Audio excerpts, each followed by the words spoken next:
Soomaaliya noolaad Soomaaliya ma joojinaa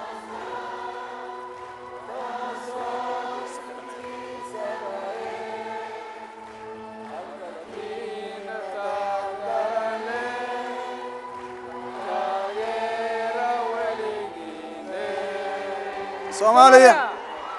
Soomaaliya Soomaaliya وما سنتين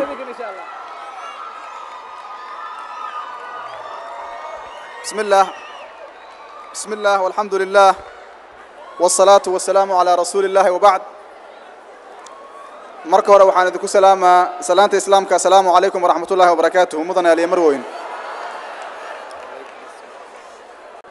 mudane ra-iisul wasaare ku-xigeen mudane wasiir xildhibaanada iyo safiirka guddiga qabanqaabada dadweynaha aadka u qiimiga badan oo ka soo qayb galay madaxda Minnesota ee dawladda Mareykanka aad iyo aad waxaan ugu faraxsanahay kulankan caawa sida wanaagsan loo soo abaabulay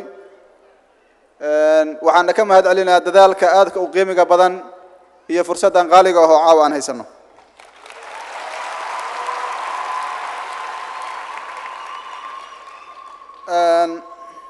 sida aad la socotiin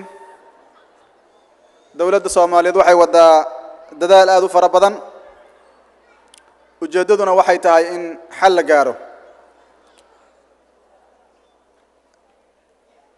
waxaa jira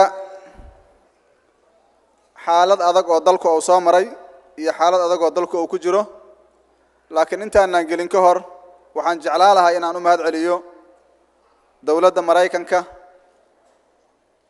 oo runtii dadkaygii iyo shacabkaygii soo dhaweeyeen oo aad ka mid ka tihiin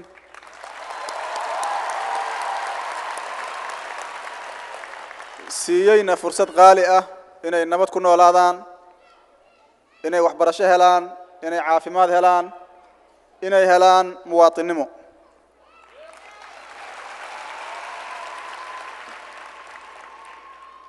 waxaa intaas sii dheer garab istaaga ay garab istaageen dawladda Soomaaliyeed oo heegan u yihiin in Soomaaliya nabad lagu soo celiyo waxaan aaminsanahay kaalmadoodu inay tahay iyo garab istaagoodu laf dhabar waxaan rajaynaa inaad naga doontiin bridge-ka isku xidha labada dawladood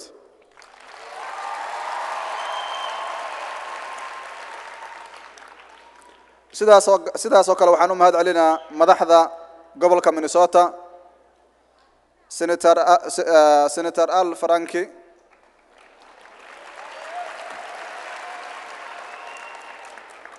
iyo Margaret Kalahani oo ah gudoomiyaha baarlamaanka iyo maayarka gobolka oo runtii muujiyay qiiraha iyo qiimiga ay u hayaan dadka Soomaaliyeed ee halkan degan iyo dawladda Soomaaliyeed intaas kadib ujeedada aan idinku nimid waxay tahay in aan ogaano xaalkiina iyo xaaladda aad ku sugan tihiin idinkuna dhiiri gelino dadaalka aad ugu jirtiin midnimada iyo in Soomaaliya nabad lagu soo celiyo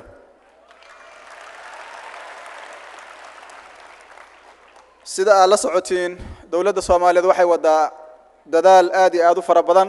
oo ku wajahan Soomaaliya nabad in lagu soo celiyo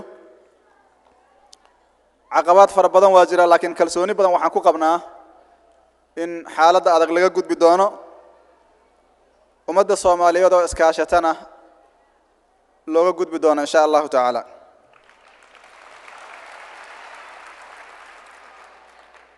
waxaa la socotiin dalka waxaa ka dhacay barakac aad u fara badan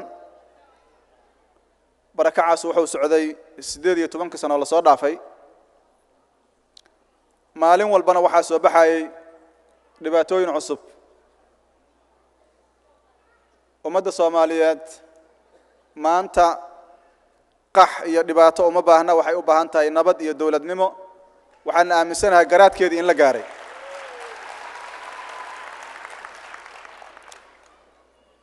waxaan aad iyo aad uga xunnahay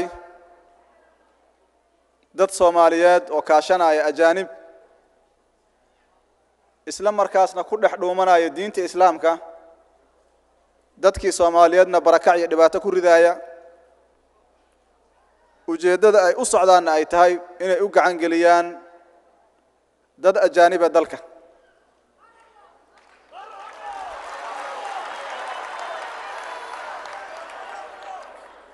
waxa la socotiin dadka Soomaaliyeed waa dad muslimiina boqolkiiba boqol dhibaato diin ku saabsanna wali soo marin qabiil iyo qabyaaladna waa ka soo gudbeen ilaah ku mahadsan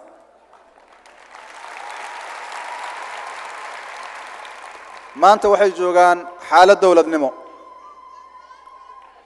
cid kasta oo doonaysa inay marin habaabiso ummadda Soomaaliyeed qarannimadooda ay dhaawacdo sharafkooda ay dhumiso ka been sheegto diintooda sida aad maya u dhahdeenan maya u leena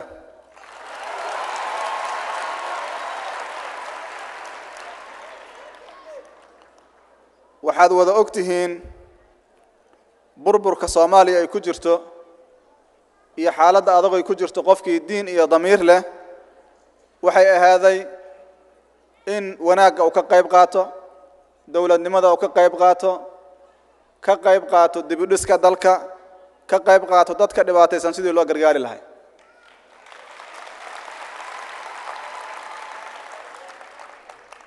mar haddii annagoo alla ku kalsoon subxaanahu wa tacaala ku kalsoon aragtideenna iyo midnimadeenna iyo Soomaalinimadeenna iyo islaamnimadeenna aan u soo jeedno dalkeenna inaan ka difaacano cadowgaas ku soo duulay dadkaas waxay ku dambayn doonaan Ilaahay idankiisa guul daro ayagaana shalay doona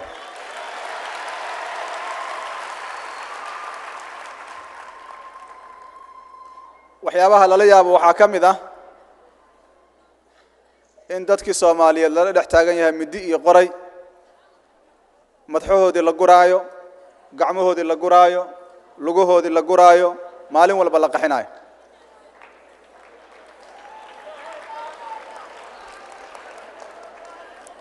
waxaa la socotiin afkaartan dalka la keenay inay tahay afkaar dibadda ka timid waxaana dalka Soomaaliyeed inaysan weligood ka dhicin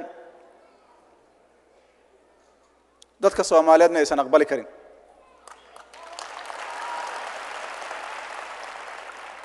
waxaan leenahay culimo Soomaaliyeed oo diinta islaamka aqoon u leh waxaan leenahay aqoon-yahan waxaan leenahay odayaal dhaqan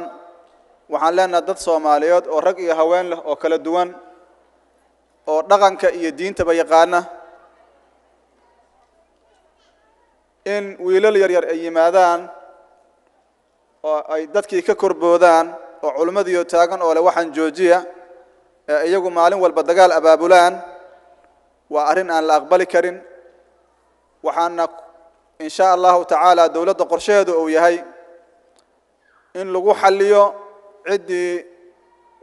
aqli leh in la hadlo cidii diin fahmaysa diinka in lagu la hadlo cidii intaas aan fahmayna in lagu qabto gacan bira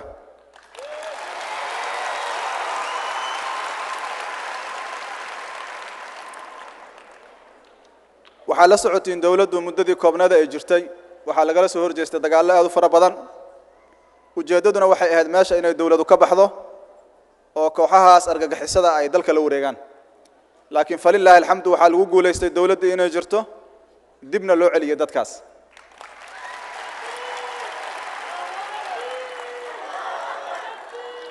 Allahu akbar waxaa la socotiin adduunka qola noolaa karta dawladnimo la'aan ma jirto bulsho kastoo meel joogta kuma noolaa karto fawdo waa inay heshaan nidaam iyo kala dambeyn iyo dad madaxa oo shaqada qabta waxaa la socotiin qora caaradiis inaan lagu maamuli karin shacabka Soomaaliyeed waa dad soo baroobay waqti dheer inay isdoortaan nidaamyo kala duwan soo maray